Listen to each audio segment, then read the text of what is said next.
Hey, what's going on, guys? Daniel here. Hope you guys are kicking some butt, taking names, doing what you do best. Today's module, what we're going to be talking about is how does automation and all of these things, let me adjust that here. That's a bit better. How does like automation and all these things help us qualify, disqualify our leads, our prospects, right? How does it help us stay on track and make sure that the right people are going through the process at the right time? Brilliant question. Glad you asked. So it's like this. So we got two components, right? We have our front end and we got our back end. On the front end, we're kind of limited on what we can do on the qualification and stuff like that. We can do our best to filter out people and prevent the wrong people from entering the funnels, but I mean it's inevitable. The people there are going to be people that enter the funnel and enter your process that aren't necessarily a good fit. How do we try and mitigate that on the front end? We do that through the wording, like how we have the advertisements, how we have the materials, how we have everything structured is going to play a big part of that. You also have chatbots, surveys, quizzes, that kind of stuff, right? To complement your messaging and the stuff that you're putting out there. So for example, what we can do on the front end is, like, if you're using a chatbot, right?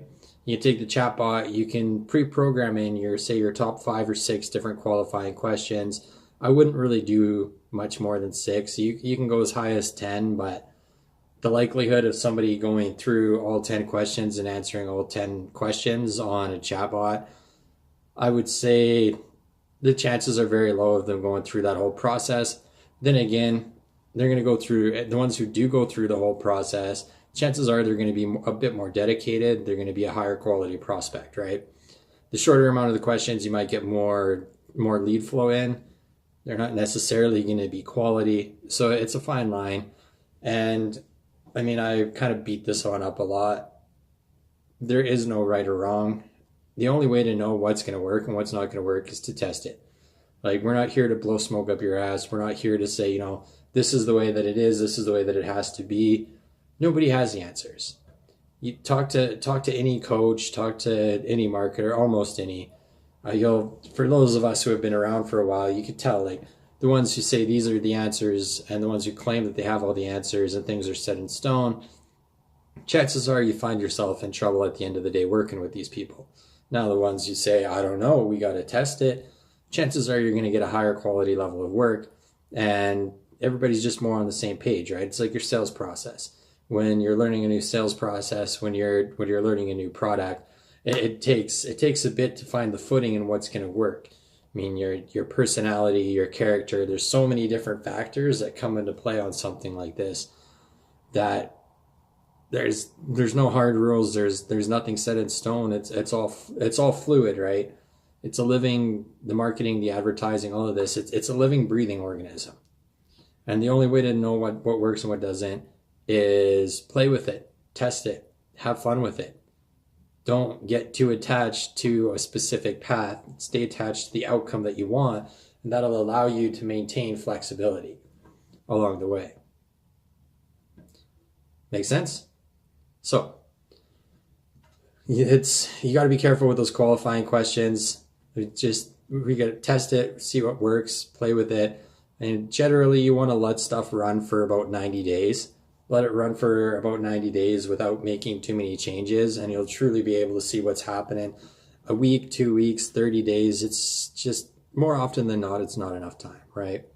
Ads are a little bit different. I mean, if you're running like 50 tests, if you're running like 40, 50 different variations of something, you can keep the same amount of budget, just allocate it all across the board. Generally, after 2 weeks, you'll start seeing some clear indicators of what's working, what's not. And you can keep playing, you can keep testing, you can keep rolling, right? So the messaging, the way that you're putting stuff out there, like, for us personally, one thing that, for me anyways, that I've noticed is when I'm putting my messaging out there and I'm talking, lead gen, let's get you more people to talk to. as great as that it is, it generally attracts a lower caliber, a lower quality type of prospect, right? Those are usually, that works very well for attracting volume of low ticket sales. Now, for us and our company, if we want to position ourselves to attract people who have been around a little bit longer, they're not necessarily going to care about the lead generation. They care about it, they need it, but talking about profit growth, revenue growth, automation, and all these different things will bring in a more high ticket clients, right? It's a little bit of a different process, a little bit of a different sales cycle, but it's all part and parcel. It's all the same, and it's really not that much different. And the thing is, front load, right? Front load as much as you can to bridge the gap between, I think I have a problem, who can provide me a solution. The more you can bridge that gap before you ask them to commit to a yes, the better off it's going to be. The shorter the sales cycle is going to be on the back end, right? On the back end, you have all of your different automations that you can use to qualify people. And I mean, there's nothing wrong with trying to pigeonhole people into dropping off if they're not a right fit, right? Every now and then you could segment your list. If somebody has a comment and it just totally like rubs you the wrong way, that's like, if you make this type of comment, or if you see the world, if this is your worldview, you're not a good client for me.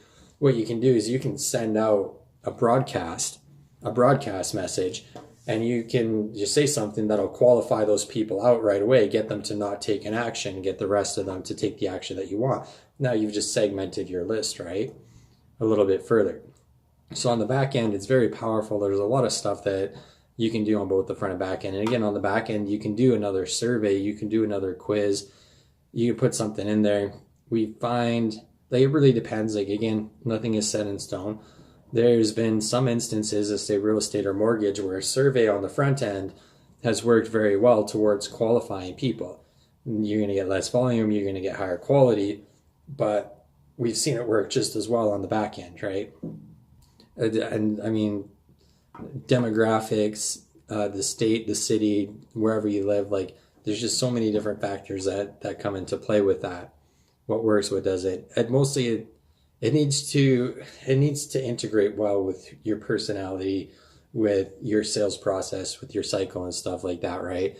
You don't want to be sitting there trying to implement some sort of a system that is too far outside what you're used to, and now you have a big long learning curve. That's not good for anybody, right? So once you have everything drilled down, who do you want to target? Why do you want to target? Do you want volume, or do you want quality, or some combination of the two? That'll depend on what you can, that'll help guide you towards what you need to do in order to help qualify these people on the front and back end. So I hope that helps. Like I said, you got your chatbots, you got your autoresponders on the back end, your voicemails, ringless voicemails, you got your text messages, you have your emails, surveys, quizzes all throughout the board. We've experimented a little bit with, just hitting people with the ringless voicemail and stuff like that and trying to drive them towards permission. Pisses more people off than it actually helps, right? Last thing you want to do is piss people off. You always want to be getting people's permission before you start hitting them. The more value you can provide, the better off you can be. Once they've committed to the yes, you can drive them to an application. You can drive them to a stronger screening process before they get on your calendar, and you can go through the motions. The more value you provide up front, on the front end, leading up to that commitment to a yes and an application or whatever the case may be, the easier it's going to be to bridge that gap between that commitment and, close it, getting a payday, having money switch hands, right? Having a transaction take place. And ultimately, that's what you want. So the more that you can do on the front end to qualify and build that value up to a point and beyond what your asking price is for whatever you're offering, the better off that you're going to be, and the shorter sales cycle you're going to have once the automations need to pass it off to a person. Qualification is going to be a lot stronger. You're going to have a little bit of less headaches down the road too. So I hope this helps, guys.